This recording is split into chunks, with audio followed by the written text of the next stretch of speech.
ಕಳ್ಳ ಕಳ್ಳ ಕಳ್ಳ ಕಳ್ಳ ಏಯ್ ಕಳ್ಳರು ನಾವೆಲ್ಲರೂ. ನಮಸ್ಕಾರ ವೀಕ್ಷಕರೇ, ಚಿನ್ನಕದ್ದ ಪೊಲೀಸರು ಎನ್ನುವ ಈ ಕ್ರೈಮ್ ವರದಿಗೆ ಸ್ವಾಗತ. ನಾನು ಕೃಷ್ಣಮೂರ್ತಿ.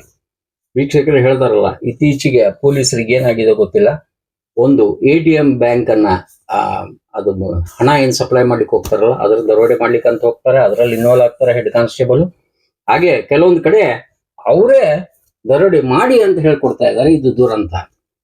ದಾವಣಗೆರೆ ವ್ಯಾಪಾರಿಗಳಿಂದ ಗಟ್ಟಿ ಚಿನ್ನವನ್ನ ತಗೊಂಡು ಅದನ್ನ ಆಭರಣಗಳನ್ನಾಗಿ ಮಾಡ್ಲಿಕ್ಕೆ ಅಂತ ಹೇಳಿ ತಗೊಂಡು ಹೋಗೋದು ತರೋದು ಒಂದು ವಹಿವಾಟು ಇರ್ತದೆ. ವಿಶ್ವನಾಥ್ ಅಂತ ಹೇಳಿ ಕಾರವಾರದ ಚಿನ್ನದ ವ್ಯಾಪಾರಿ ಅವರು 24/11/2025 ಮಧ್ಯರಾತ್ರಿ ಕಾರವಾರಕ್ಕೆ ವಾಪಸ್ಸು ದಾವಣಗೆರೆಯಿಂದ ಹೋಗ್ಲಿಕ್ಕೆ ಅಂತ ಹೇಳಿ KSRTC ಬಸ್ ಸ್ಟ್ಯಾಂಡ್ ನಲ್ಲಿ ಅವರು ಬಸ್ಸಿಗಾಗಿ ಕಾಯ್ತಾ ಇರ್ತಾರೆ.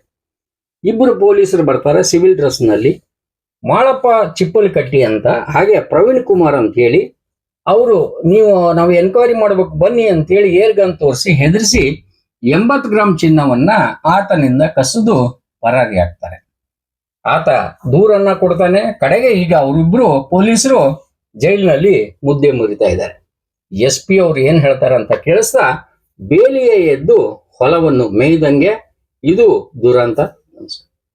ನಿನ್ನೆ KTJ ನಗರದಲ್ಲಿ ಒಂದು ದರೋಡೆ ಪ್ರಕರಣವನ್ನು ದಾಖಲು ಮಾಡಿ ಅದರಲ್ಲಿ 2 PSI ಮತ್ತು 5 ಜನ ಪಬ್ಲಿಕ್ಕು, ಅದರಲ್ಲಿ 2 ಜ್ಯುವೆಲರ್ಸು ಸೇರಿ ಅರೆಸ್ಟ್ ಮಾಡಿ ಈಗಾಗಲೇ ನ್ಯಾಯಾಂಗ ಬಂಧನಕ್ಕೆ ಒಪ್ಪಿಸಿದ್ದೇವೆ.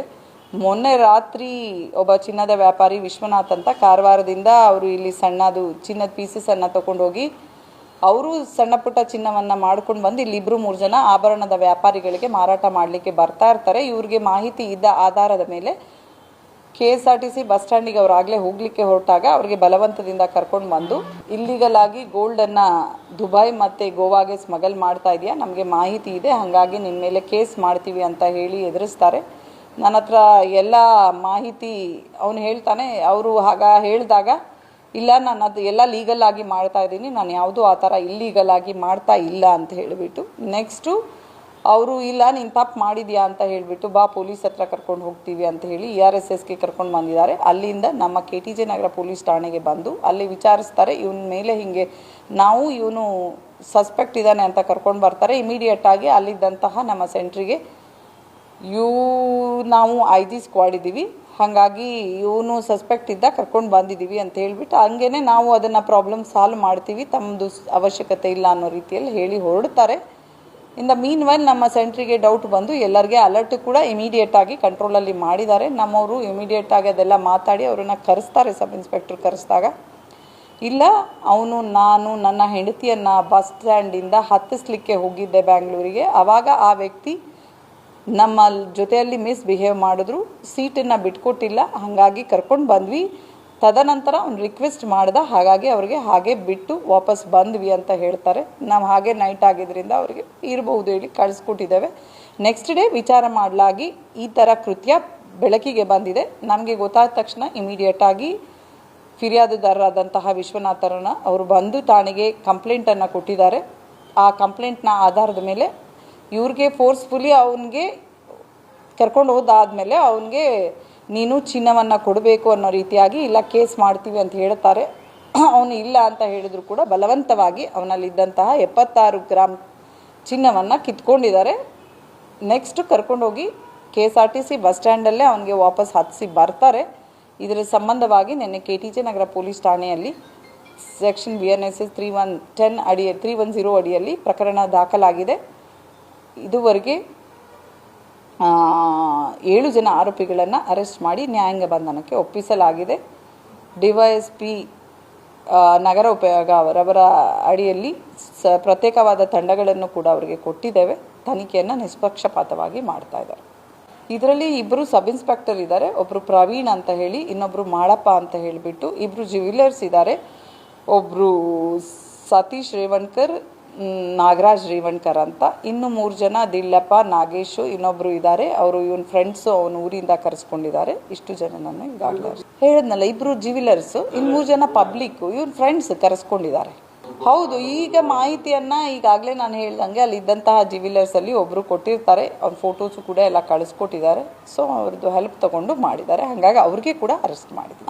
ಅದಕ್ಕೆ ಹೇಳಿದೆ, ಅವ್ರು ಎಲ್ಲಿದ್ದಾರೆ, ಅವ್ರು ಯಾವಾಗ ತೊಗೊಂಬರ್ತಾರೆ ಏನು ಅದ್ರ ಬಗ್ಗೆ ಮಾಹಿತಿ ಕೊಟ್ಟಿದ್ದಾರೆ, ಅವ್ರದ್ದು ಐಡೆಂಟಿಟಿಯನ್ನು ಕೂಡ ಹೇಳಿದ್ದಾರೆ. ಹಾಗಾಗಿ ಅವ್ರಿಗೆ ಕೂಡ ಅವ್ರ ಜೊತೆಯಲ್ಲೇ ಅರೆಸ್ಟ್ ಮಾಡುವಾಗ ಎಲ್ಲರೂ ಜೊತೆಯಲ್ಲೇ ಇದ್ದರು. ಸೊ ಹಾಗಾಗಿ ಎಲ್ಲರೂ ಜೊತೆಗೂಡಿ ಕೃತ್ಯವನ್ನು ಎಸಗಿರೋದ್ರಿಂದ ಅಷ್ಟು ಜನರು ಕೂಡ ಈಗಾಗಲೇ ಅರೆಸ್ಟ್ ಮಾಡಿದ್ದೀವಿ. ನಮ್ಮ ಗಮನಕ್ಕೆ ಬಂದ ನಂತರ ನಿಷ್ಪಕ್ಷಪಾತವಾಗಿ ನಾವು ಕೇಸನ್ನು ರಿಜಿಸ್ಟರ್ ಮಾಡಿ ಅವ್ರಿಗೆ ಅರೆಸ್ಟ್ ಕೂಡ ಮಾಡಿದ್ದೇವೆ. ಮಾನ್ಯ DG ಆ್ಯಂಡ್ IGP ಸರ್ ಕೂಡ ಇದ್ರ ಬಗ್ಗೆ ಸ್ಟ್ರಿಕ್ಟ್ ವಾರ್ನಿಂಗ್ ಕೂಡ ಕೊಟ್ಟಿದ್ದಾರೆ. ವಿತಿನ್ 30 ಡೇಸಲ್ಲಿ ನಾವು ಆದಷ್ಟು ಬೇಗ ಚಾರ್ಜ್ ಶೀಟನ್ನು ಕೂಡ ಕೊಡಬೇಕು. ಮತ್ತು ಶಿಸ್ತಿನ ಇಲಾಖೆ ಆಗಿರೋದ್ರಿಂದ ನಾವು ಅವರೇ ಈ ರೀತಿ ತಪ್ಪು ಮಾಡಿದ್ರೆ ಇದು ಒಂದು ಕೆಟ್ಟ ಸಂದೇಶ ಹೋಗ್ತದೆ. ಇದ್ರ ಮೇಲೆ ನಿರ್ದಾಕ್ಷಿಣ್ಯ ಕ್ರಮ ಆಗಲಿ, ತನಿಖೆ ಸರಿಯಾಗಿ ಆಗಬೇಕು, ಫಾಲೋಅಪ್ ಕೂಡ ಕೋರ್ಟಲ್ಲಿ ಸರಿಯಾಗಿ ಆಗಬೇಕು ಅಂತ ಕೂಡ ಹೇಳಿದ್ದಾರೆ. ಅದರಂತೆ ಈಗಾಗಲೇ ಅವ್ರ ಮೇಲೆ ಶಿಸ್ತಿನ ಕ್ರಮಕ್ಕಾಗಿ ಸ್ಪೆಷಲ್ ರಿಪೋರ್ಟನ್ನು ಕೂಡ ಕಳಿಸ್ಕೊಟ್ಟಿದ್ದಾರೆ. ಇಲ್ಲ, ನಾನು ಹೇಳಿದ್ನಲ್ಲ, ಅವನು ಒಂದು ಸಣ್ಣ ಚಿನ್ನದ ವ್ಯಾಪಾರಿ. ಕಾರವಾರದಿಂದ ಅವನು ಇಲ್ಲಿ ಸಣ್ಣದು ಪೀಸಸ್ ಚಿನ್ನ ಕೊಡ್ತಾರೆ, ತಗೊಂಡೋಗಿ ಮಕ್ಕಳದು ಓಲೆಗಳು ಆ ಥರದ್ದೆಲ್ಲ ಸಣ್ಣದು ಇಯರಿಂಗ್ಸ್ ಎಲ್ಲ ಮಾಡಿಕೊಟ್ಟು ಕೊಡ್ತಾನೆ. ಅವನಿಗೆ ಸ್ಮಾಲ್ ಜ್ಯುವೆಲರಿ ವರ್ಕರ್ ಅಂತ ಹೇಳ್ಬೋದು. ಅವನು ಮನೆಯಲ್ಲೇ ಕೆಲಸ ಮಾಡಿ ಕುಲುಮೆಯಲ್ಲಿ ದುಡಿತಾ ಇರ್ತಾನೆ. ಇದರಲ್ಲಿ ನಾವು 78 ಗ್ರಾಮ್ ಇದು ಸುಮಾರು 8 ಲಕ್ಷದ ಮೌಲ್ಯ ಮತ್ತು 3 ಕಾರನ್ನು ಕೂಡ ವಶಪಡಿಸ್ಕೊಂಡಿದ್ದೇವೆ. ಅವ್ರ ಜೊತೆಯಲ್ಲಿ ಏರ್ಗನ್ ಇಟ್ಕೊಂಡಿದ್ರು, ಏರ್ಗನ್ ಇಟ್ಕೊಂಡಿದ್ದಾರೆ. ಅದರ ರಿಲೇಟೆಡ್ ನಾವು ಸರ್ಚ್ ಮಾಡಿದಾಗ 2 ಡೂಪ್ಲಿಕೇಟ್ ಡಮ್ಮಿ ಗನ್ಸ್ ಕೂಡ ಸಿಕ್ಕಿದೆ, ಅದನ್ನು ಕೂಡ ವಶಪಡಿಸ್ಕೊಂಡಿದ್ದೇವೆ. ಮುಂದಿನ ತನಿಖೆಯನ್ನು ಮಾಡ್ತಾ ಇದ್ದೇವೆ. ಇಲ್ಲ, ಅವರು ಒಬ್ಬ ಏನು ಮಾಳಪ್ಪ ಇದ್ದಾರೆ, ಅವರು ರಾಣೆಬೆನ್ನೂರಿನ ಹಂಸಬಾವಿ ಪೊಲೀಸ್ ಠಾಣೆಯಲ್ಲಿ ಕೆಲಸ ಮಾಡ್ತಾ ಇರ್ತಾರೆ. ಈಗ ರೀಸೆಂಟಾಗಿ ಅವರ ಮೇಲೆ ಅಲಿಗೇಷನ್ಸ್ ಆಗಿ ಶಿಸ್ತು ಕ್ರಮದ ಆಗಿ ಅದ್ರ ಸಂಬಂಧ ನಮ್ಮ ವೈರ್ಲೆಸ್ಗೆ ಅವರಿಗೆ ಅಟ್ಯಾಚ್ ಮಾಡಿದ್ದಾರೆ.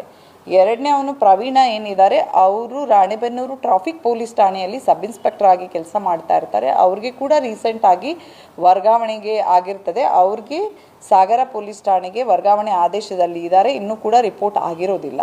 ಸೊ ಹಾಗಾಗಿ ಈ ಥರ ಕೃತ್ಯ ಎಸಗಿದ್ದಾರೆ, ಅವ್ರ ಮೇಲೆ ಕ್ರಮವನ್ನು ಮಾಡಿದ್ದೇವೆ. ಕಾರ್ಯಕ್ರಮದ ಪ್ರಾಯೋಜಕರು ಪ್ರಿಂಟ್ ಪಾಯಿಂಟ್, ಕಿಟಲ್ ಕಾಲೇಜ್ ಹತ್ತಿರ, PB ರೋಡ್, ಧಾರವಾಡ. ನಮ್ಮಲ್ಲಿ ಎಲ್ಲ ತರಹದ banner print, colour print, offset print ಸೇವೆ ಇದೆ. ಬ್ಯಾನರ್ ಆಗಲಿ, ಕಲರ್ ಪ್ರಿಂಟ್ ಆಗಲಿ, ಸ್ಪಷ್ಟತೆಗೆ ಕನ್ನಡಿ. Print point, the print solution under one roof.